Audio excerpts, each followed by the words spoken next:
So we were discussing one particular sutta as our topic during last couple of days. That sutta name is called Kaya Gata Sati Sutta.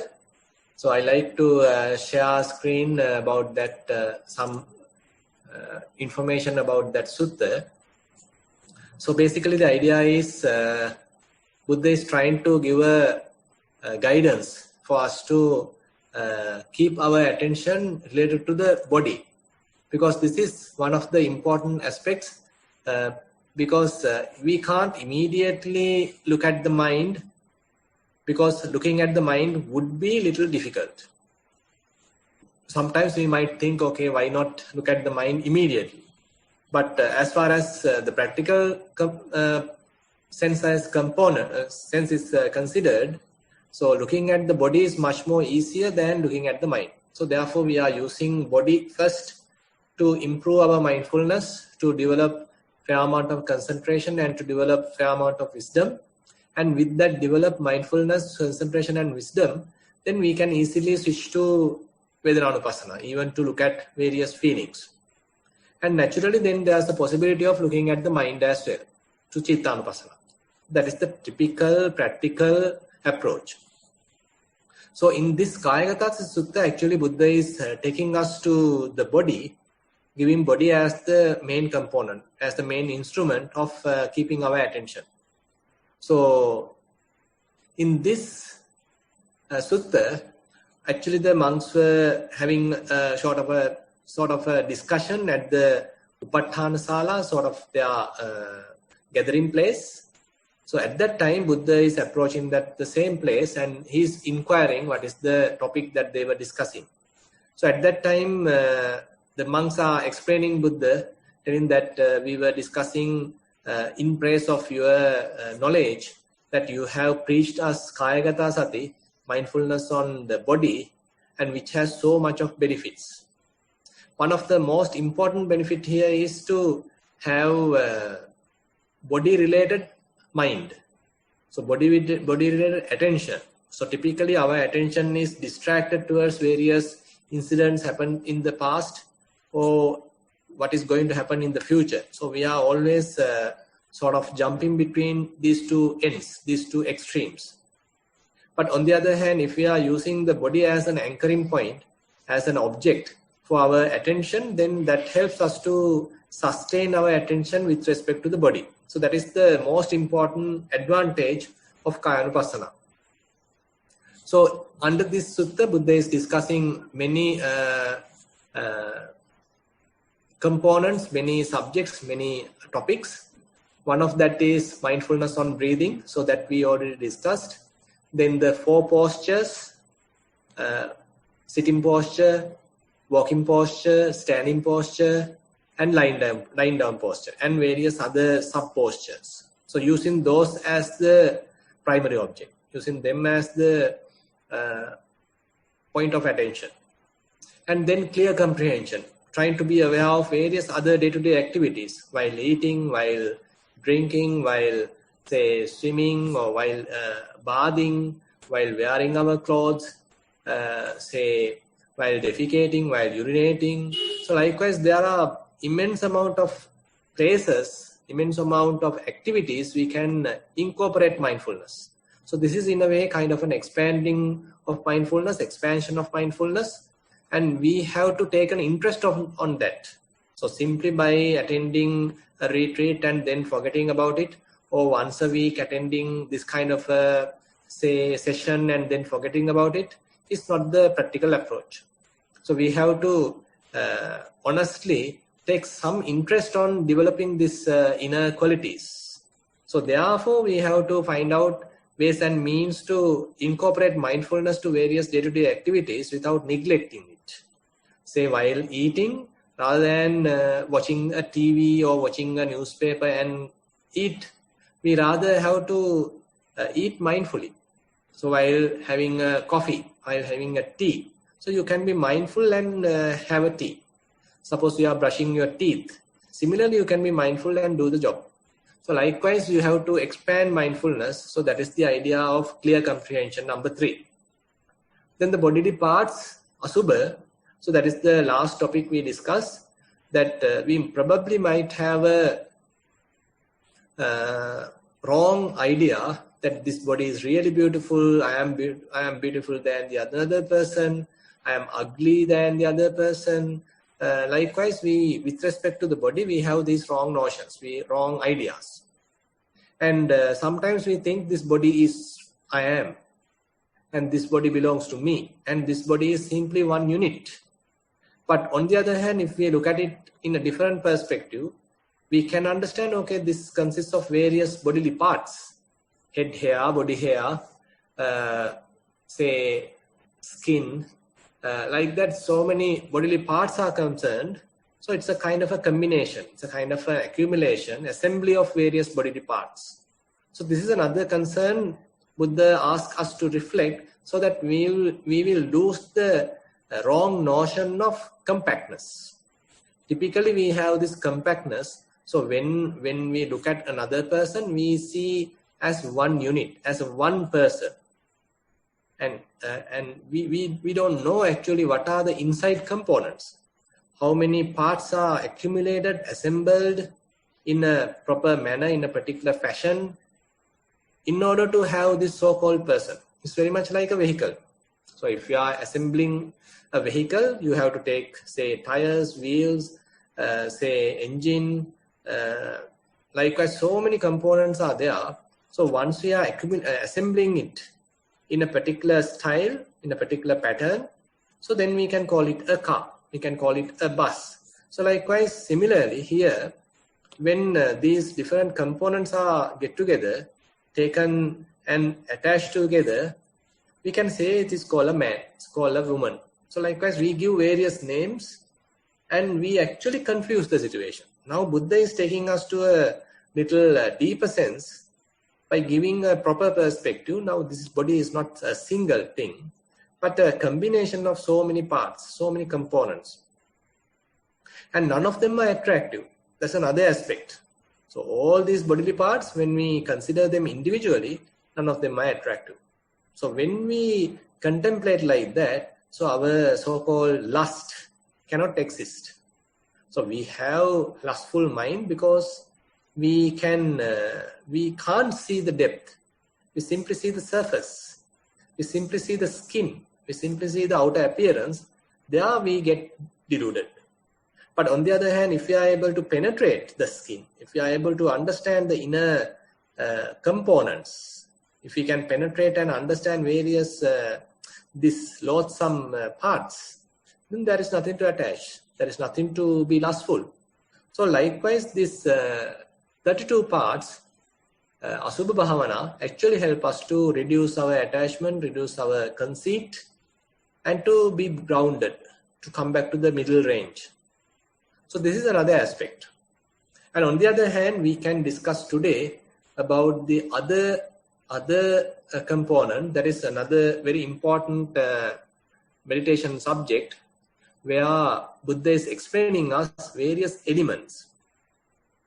Probably you can remember that Buddha is preaching different ways about this so-called person.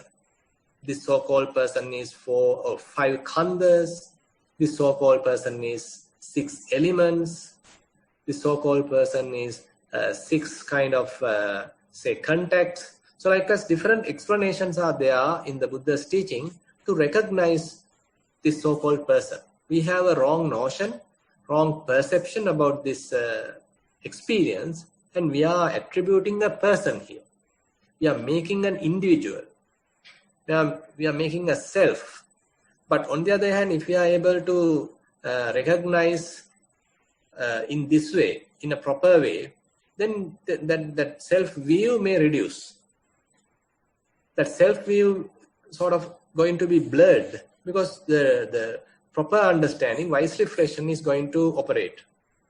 So that is the point. And here in the elements, Dhatu Manasikara, so we are trying to understand the operation of various elements through their characteristics.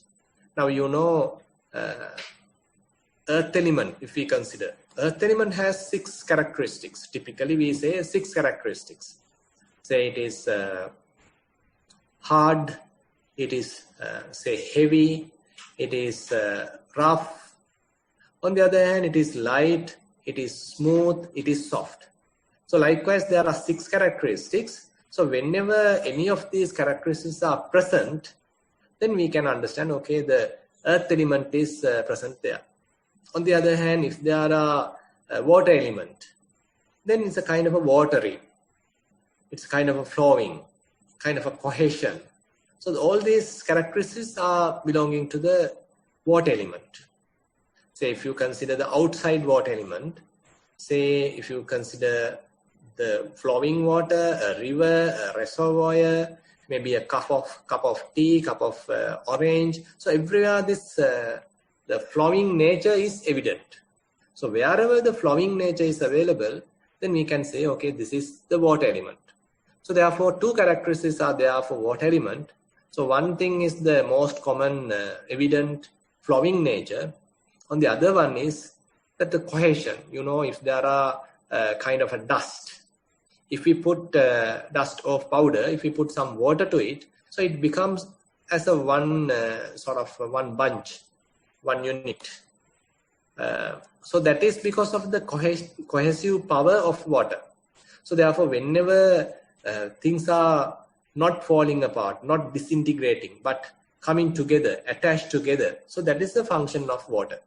So wherever we see this assembly, where we see that accumulation, combination, attachment, there we can understand, okay, in this physical world, irrespective of it is internal or external, the water element is in operation. And on the other hand, I like to point out another fact here. Now, when we are considering earth element, so various body parts are actually earth element. Now here in this 32 parts, the first 20 parts are majority earth element. Say head hair, body hair, nail, teeth, skin, flesh. All these have earth element as their the predominant characteristic. Majority is earth element. On the other hand, if we consider say saliva, tears, fatten, snot, urine, blood, so these actually have the water element as their major component. So likewise, we can understand if we consider inside this very body, so this consists of earth element, and also this consists of water element. So we can have a proper idea about these elements when we are reflecting about our body. So rather than considering this as me or mine, or I am so and so, we can little go deeper and understand various components, various bodily parts, and more than that, we can understand the presence of various elements. So whenever hardness, roughness, softness, heaviness, lightness is available, okay, we can understand, okay, this is the function of earth element. Whenever there is these characteristics are evident outside, say you are touching a table, you are touching a cup, you are touching a chair. So it's a smoothness, roughness, heaviness, hardness is evident. So there you can understand, okay, earth element is present not only inside but also in outside. So are they 2 different earth elements, or are they quite similar? So there we will understand, okay, this internal earth element and the external earth element are merely earth element. They don't know actually where they are. They don't know whether they are in a female body or male body or child's body or on a table or chair. They don't know. They are merely elements. Actually, it is us that we are putting these so many labels and arguing each other and fighting each other. But these elements never know where they are. So more and more we contemplate like that, so our grasping towards the internal earth element may reduce. Thinking this internal earth element is so valuable, so precious, another external earth element is not that valuable. So that kind of a measurement, that kind of a wrong understanding will reduce, and we will have a sort of equal attention or equal value to both sides. So there's that duality going to be reduced. Internal and external duality going to be reduced. Now everywhere you see earth element. Everywhere you see water element. And if you go to air element, so air element is always moving. Sort of vibration. So this moving, vibration, changing, all these are actually the function of air element. So the internally also we have the air element. Say inhale, exhale, the upcoming air, downgoing air, the air circulation inside the bodily parts. So our bodily movements, all these are due to air element. Similarly, if we consider the outside, maybe the wind, maybe the movements, motion. So all these are again air element. So wherever movements are present, wherever some change, some kind of a position-wise change is present, there we can understand, okay, this is the function of air element. So likewise, so we can understand the presence of air element. And this internal air element and the external air element are merely air element. So we are now, in a way, developing certain insights with respect to these elements. When we are properly observing these characteristics, properly recognizing these characteristics, then we can understand, okay, they are merely earth element, they are merely water element, they are merely air element, they are not me, they are not mine, they are not myself, they are merely elements. On the other hand, if we take say fire element, so we have the body temperature, we sometimes have sort of a burning effect, and we have sort of an aging process, and we have the digestion process. So all these are the functions of fire element. When there is any kind of a heat, temperature, and that is the presence of fire element. And it may manifest as cold or hot. So when, suppose you are drinking tea, at that time, suppose you can observe the water element because it is flowing nature is there. At the same time, it may be hot. So therefore, the presence of fire element is also there. So likewise, these elements are combined. They are not independently acting, but rather they live together. They participate together. But one of them may be come to the front. One of them may be predominant. So that is the point. So therefore, whenever we can feel some movement, we can understand though this is the function of air element. On the other hand, even if outside, if we can feel the heat, or if we can feel the hot, cold, then we can understand, okay, this is the function of fire element. So internal fire element and the external fire element are merely fire element. There is no difference. So everywhere simply the fire element. Earth element, water element, say fire element, air element. So everywhere in the physical world, nothing but elements. So this is a kind of a contemplation. Actually, you have to develop some amount of mindfulness, some amount of concentration, and that developed concentration can be used to observe this body. So how this body is working? So what are the evident characteristics of this body? What are the evident, say, elements of this body? Is it rough? Is it gross? Is it heavy? Is it light? Is it flowing? So likewise, to various parts of the body, we can pay our attention, and then we can extract these characteristics. Actually, I can remember Matara Sri Jnanarama Mahathero is telling that the yogi should understand the language of the elements. So the elements are talking on their own language, and we should actually have to learn the language. So whenever earth element is speaking, so it is manifesting through hardness, softness, heaviness, lightness. So likewise, few characteristics are there. So we need to understand, okay, now the earth element is talking. Earth element is now responding. Earth element has come to the front. Similarly, when there is some sort of a flowing, kind of watery nature, so there we can understand, okay, the large component, large majority, is the water element. That is the predominant characteristics. On the other hand, suppose there is something hot or cold, there we can understand, okay, the fire element is present. So likewise, so we are keeping our attention to various body parts internally or maybe even to the outside. There we can recognize this presence of earth element, fire element, air element and water element. So the recognition is necessary. So what is happening if we are doing like this? So typically we have the wrong notion of a person. There's a self, there's an I belong this body. This is I am beautiful, I am tall, I am short, I am fat, I am very nice.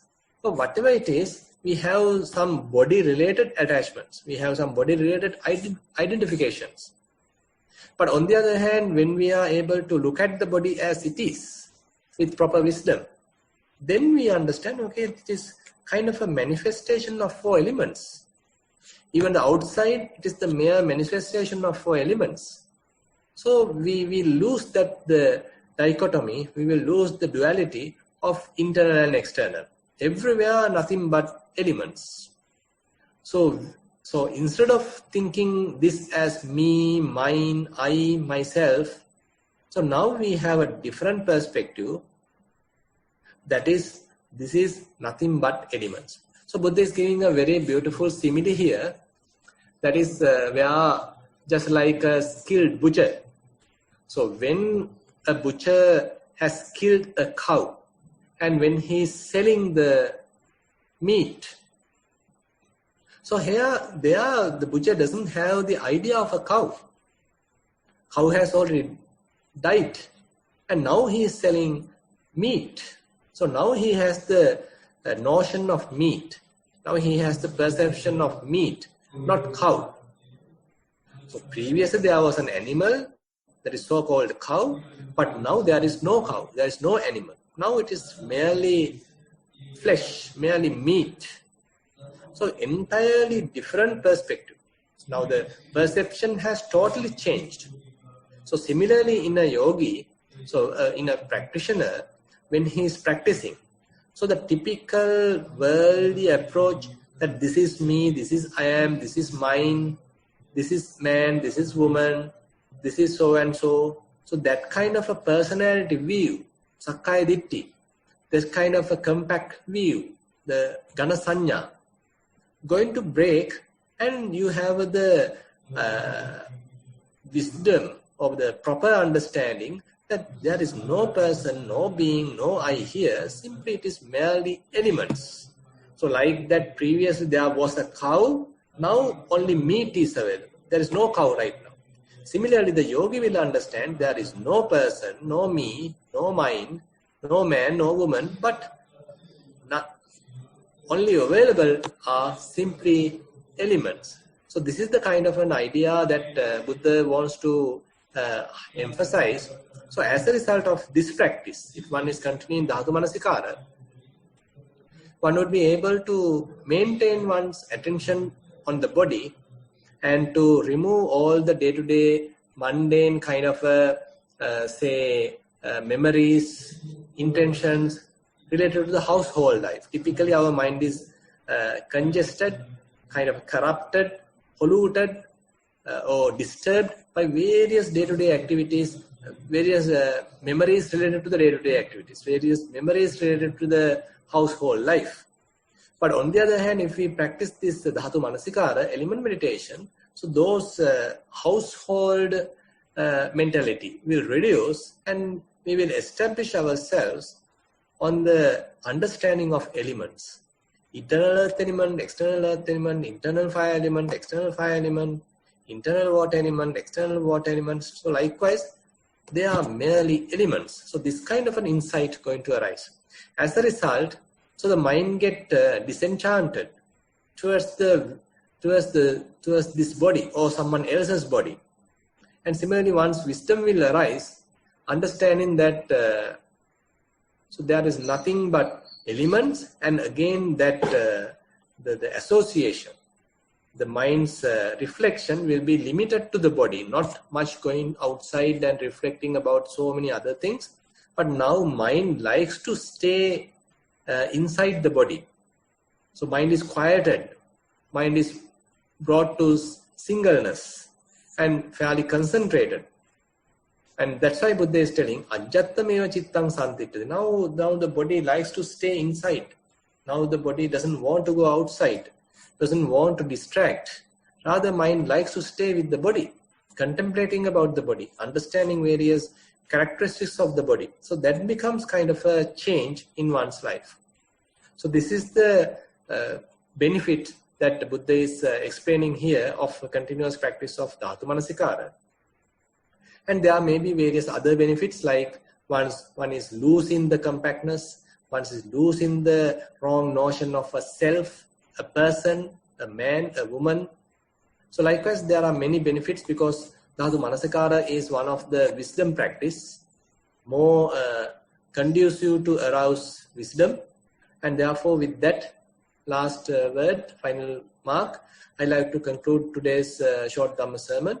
And if you have any questions, feel free to ask. And now I open the session for questions. I'm sorry, Bhante. There are 5 questions today. Yeah. Question number 1, this is a general question.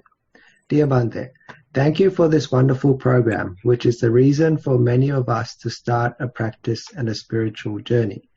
We can see many participants engaging in regular practice. Once we get a hang of the technique, what can be considered as a regular, healthy practice in the midst of our busy schedules?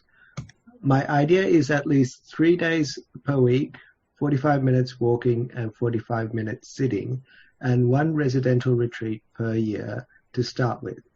If we have some kind of an idea about regular practice, it will be very useful. Thank you for your insights, Bhante, with metta. That's the end. That is a lazy schedule, I feel. So you better improve the practice. So as much as possible, spend some time, because as beginners, it is necessary to involve certain amount of practice. Otherwise, we get distracted. Otherwise, we easily get carried away by the typical worldly trends.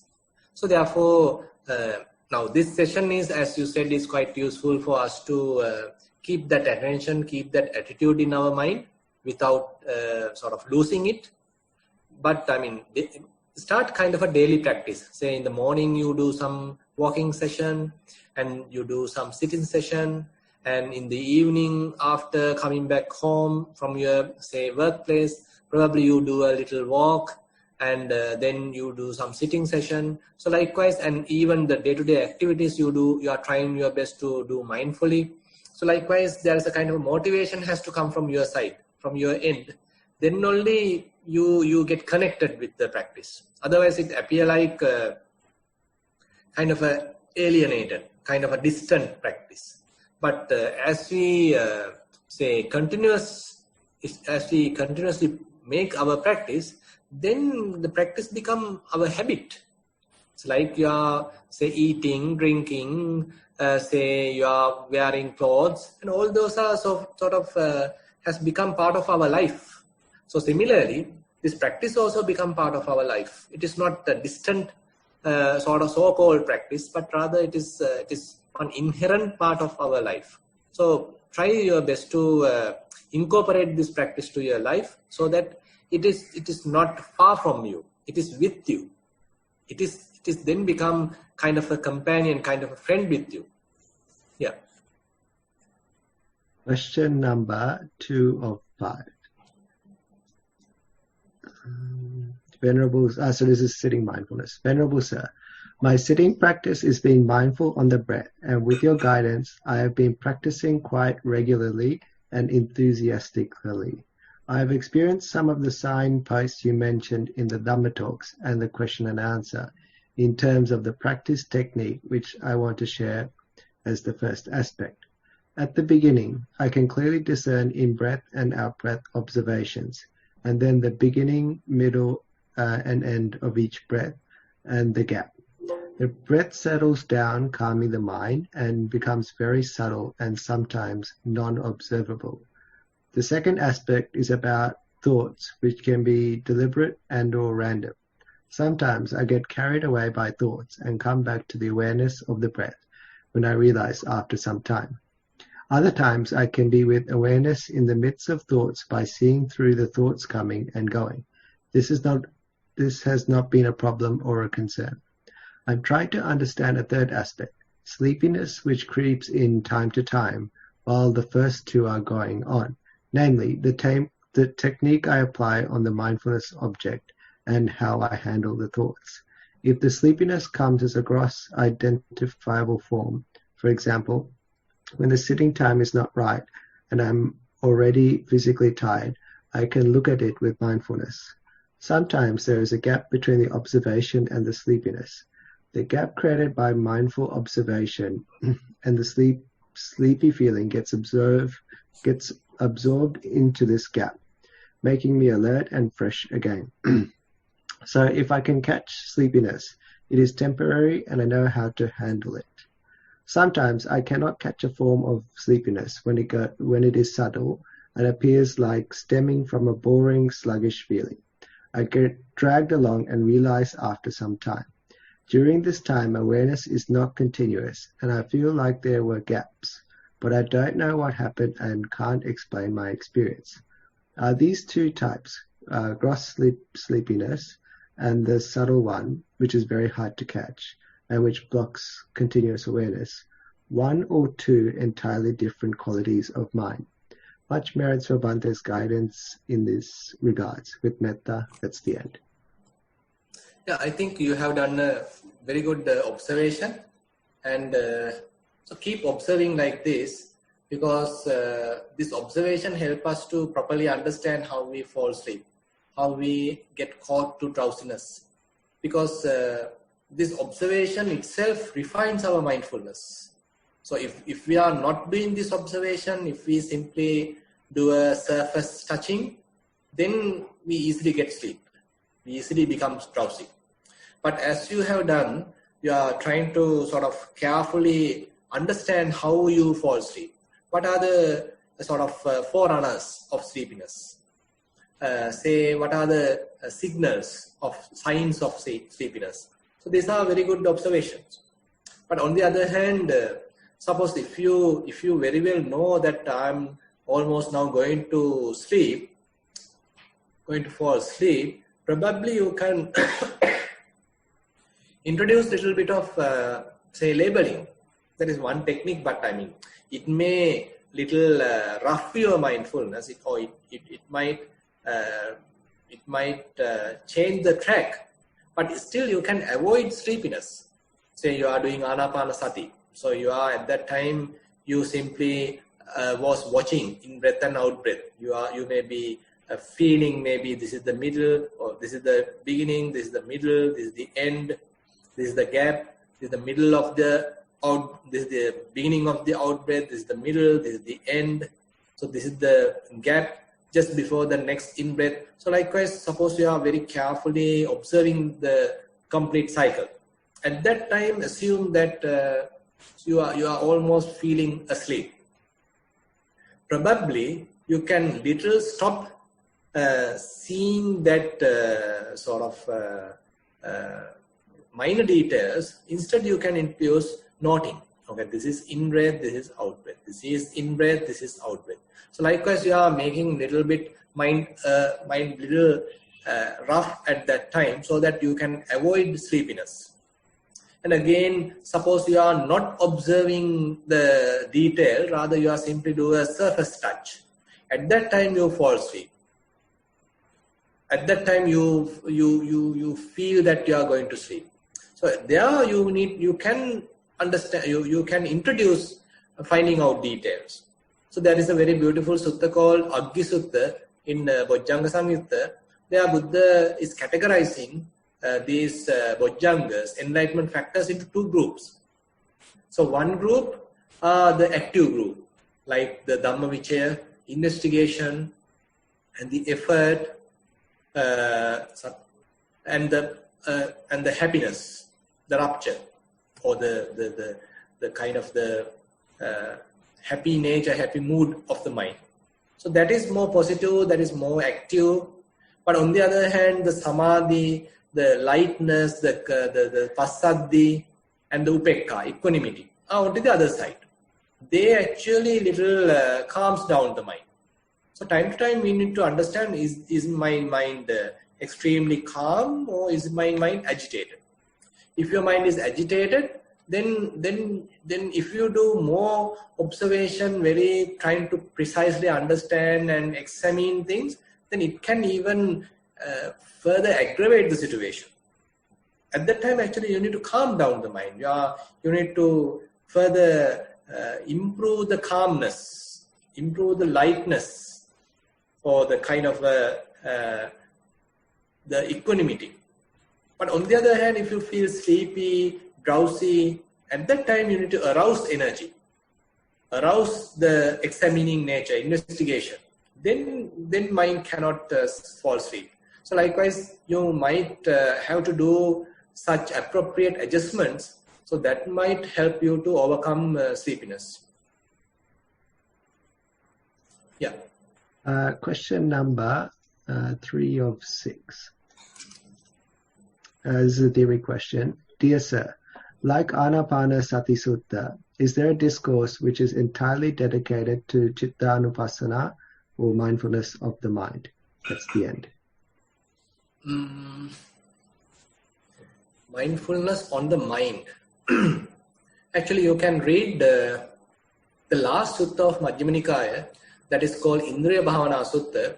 That is giving a fair information about how you are handling, say, your faculties, how you are handling your eyes, ears, nose, tongue, body, and the mind, with respect to the sort of attitude arising in the mind. Say, while you are using your eyes, suppose you get a happy feeling. Or while you are using your eyes, you get an unhappy feeling.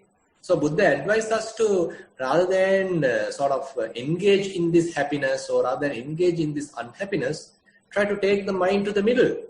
Try to take the mind again back to the unattached, unassociated, non-grasping state. That is the upekka, that is the equanimity.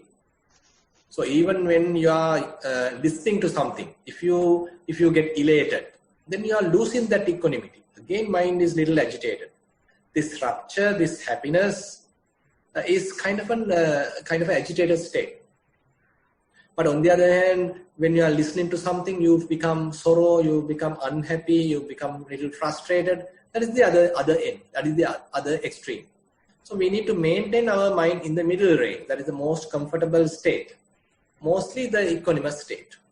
So the Buddha therefore advised us by giving various similes how quickly we have to take our mind back to that middle comfortable zone. And that is more equanimous. And it is non-attachment. And it is not sort of a relaxed state, non-grasping state, no tension, no stress. So no tension-free, stress-free, friction-free, unattached, sort of peaceful state is something that we have to be cultivated. So in this Indriya Bhavana Sutta, therefore Buddha emphasized this is the kind of a practice of a yogi, and he is actually constantly watching the mind, and appropriately, if he understand as a result of this present observation, as a result of encountering whatever the sight, sound, say thoughts, smells, taste, if mind get agitated into any of these extremes, so Buddha advised us to take it back to the middle. So this is therefore a good sutta as far as our practice is concerned, fairly dealing with Chittanupassana. Definitely there may be various other suttas, but this is also a very beautiful and quite practical sutta. Question number 4 of 6. This is a general question. Dear Bhante, is it correct to say the 4 elements are introduced considering how we can know or feel the natural processes without thinking and mental proliferations. Is there a reason that one word identifies two extreme ends in the four elements? For example, fire element is for hot as well for cold. Earth element is representing hardness and softness, both using a single word. That's the end of the question. So give me a minute, Chatu. I'll switch off this fan. It's getting little noise. I can't hear you properly. Give me a minute. Huh?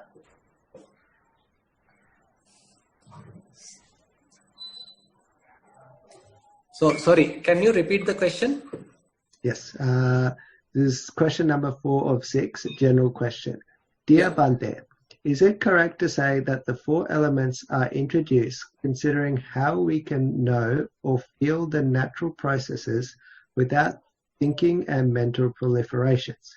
Is there a reason that one word identifies two extreme ends in the four elements? For example... One word identifies?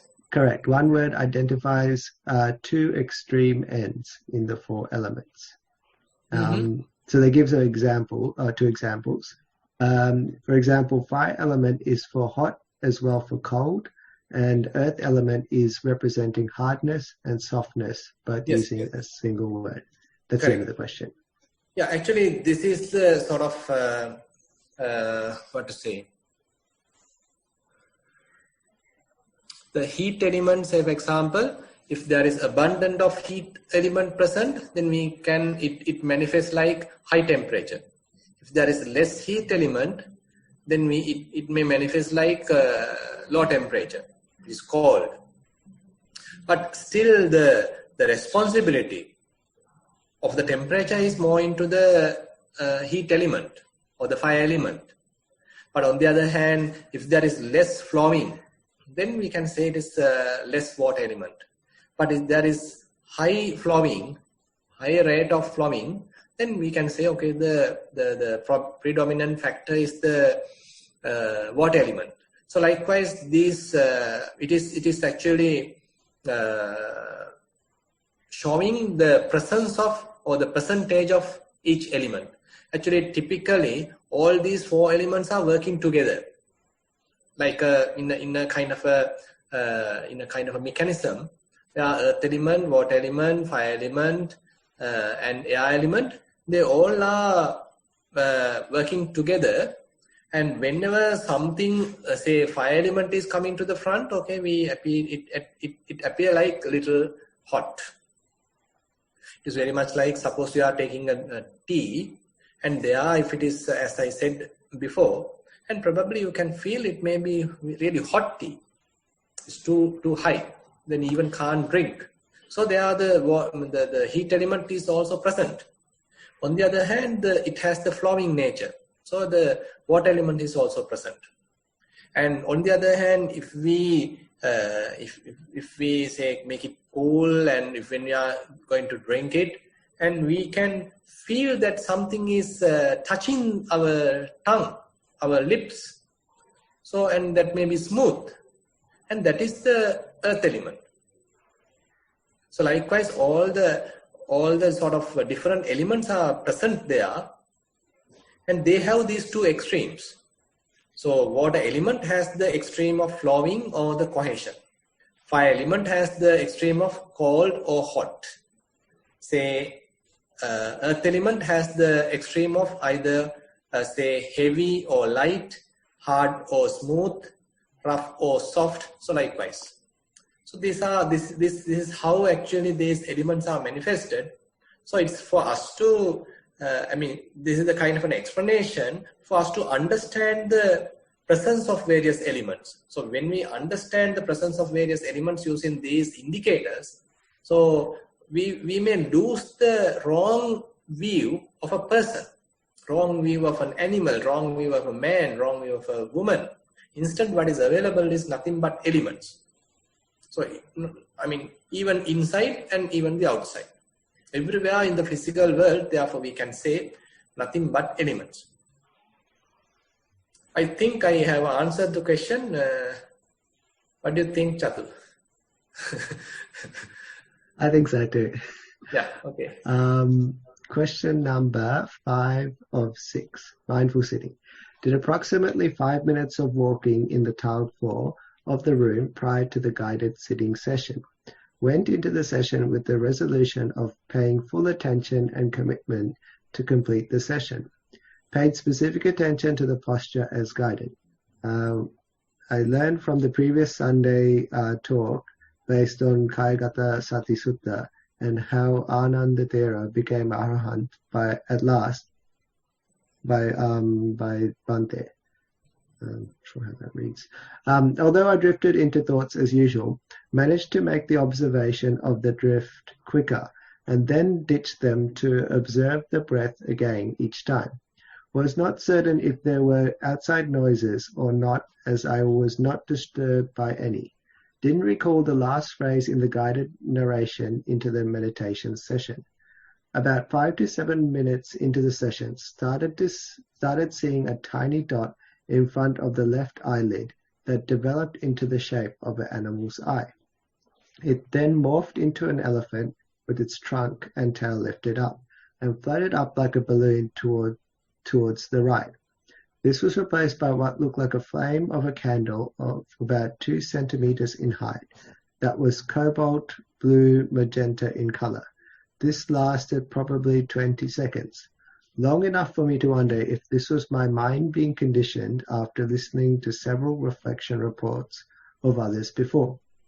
That flame faded and appeared in the same form and manner again for a shorter period.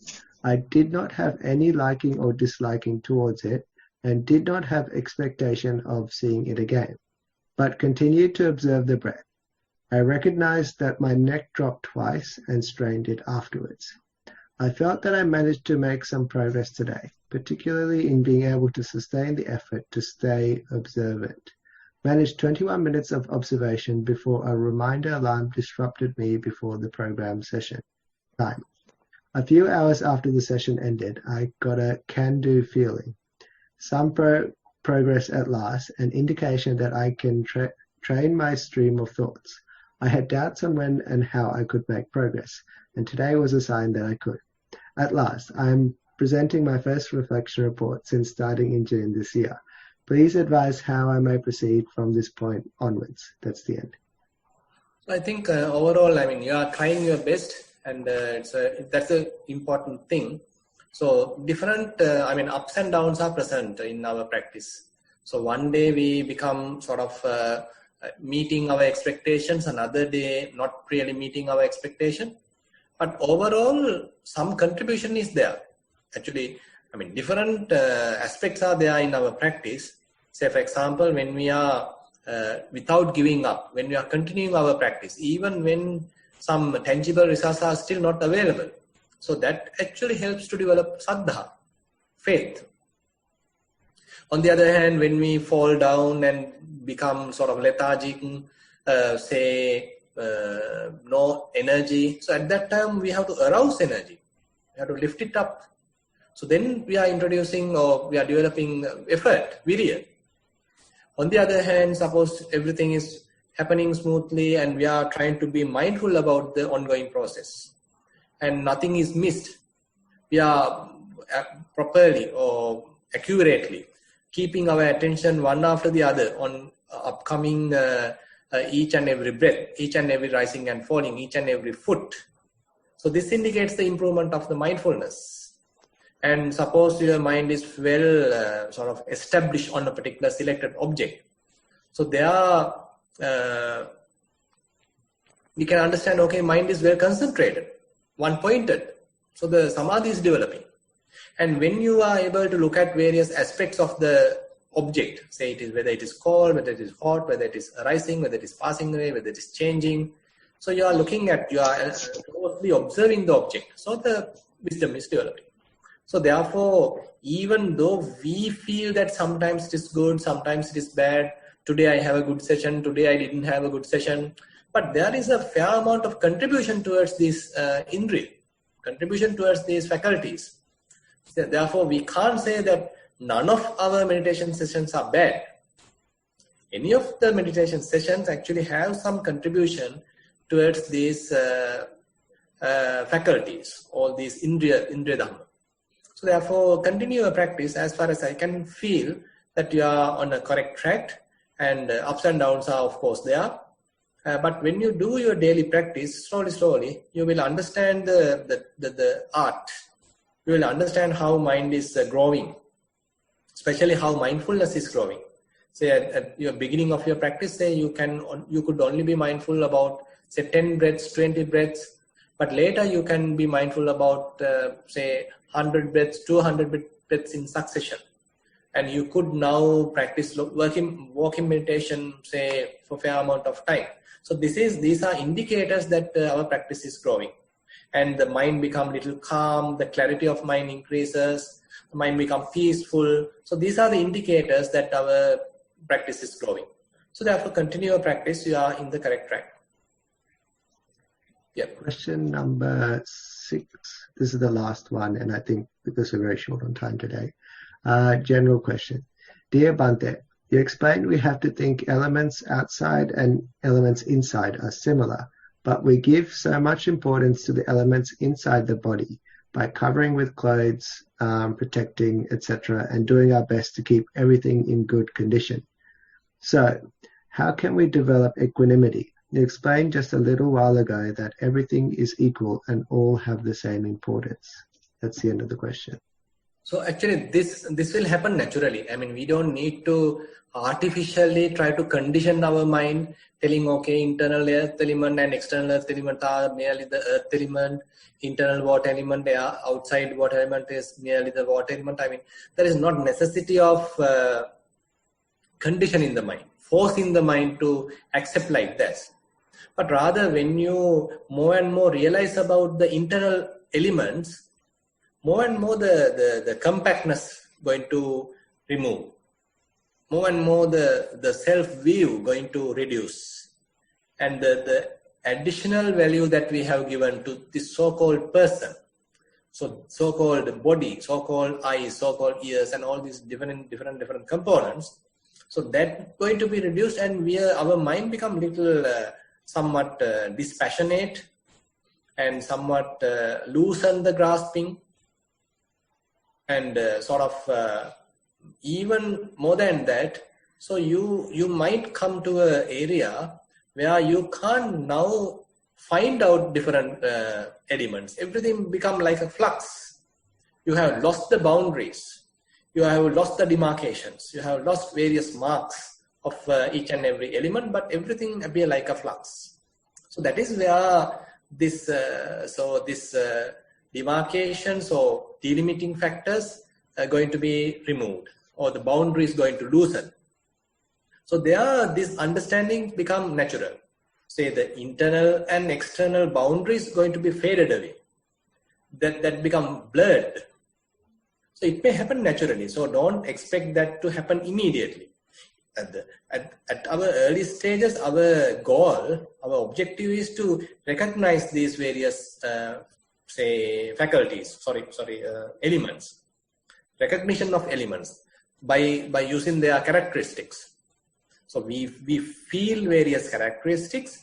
With respect to that, we understand, okay, this is the function of earth element, this is the function of air element. Likewise, with the function of different elements, we can understand them.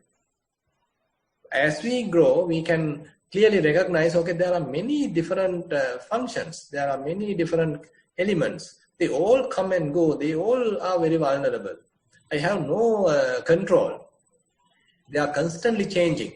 So there are different insights going to arise in our mind. Many insights. So it's a matter of continuing our practice. Time to time, there are various insights going to arise. So one of the insight is what we are talking here.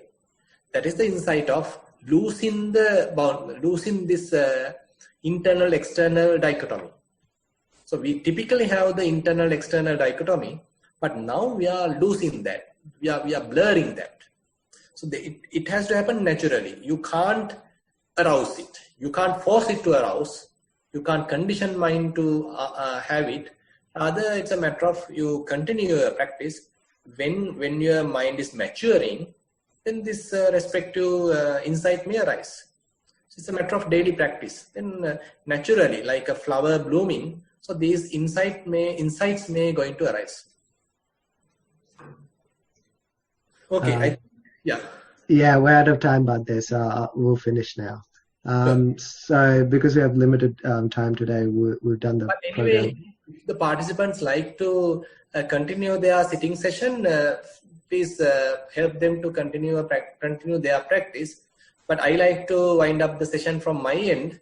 But if the participants like to continue their guided sitting, maybe Chamila can play a recorded session and facilitate them to continue their practice. Yes, Bhante, I'll do that. So Chatu, you can thank me after some time.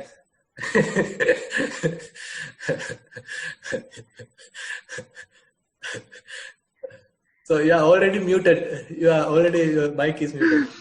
I won't make so many comments. But look, thank you very much, Bhante. We know you have a very busy timetable, so we'd like to thank you for giving up your time and accommodating us today. Okay. So with that, I'd like to sum up. Thero sadhu, sadhu, sadhu. So thank you very much for every one of your participation. So keep this enthusiasm so that you can get the benefit of this session. So Chamila will help you to continue your practice, the guided sitting session today. So thank you very much for participation. And I'll leave you here. Thero Sadhu.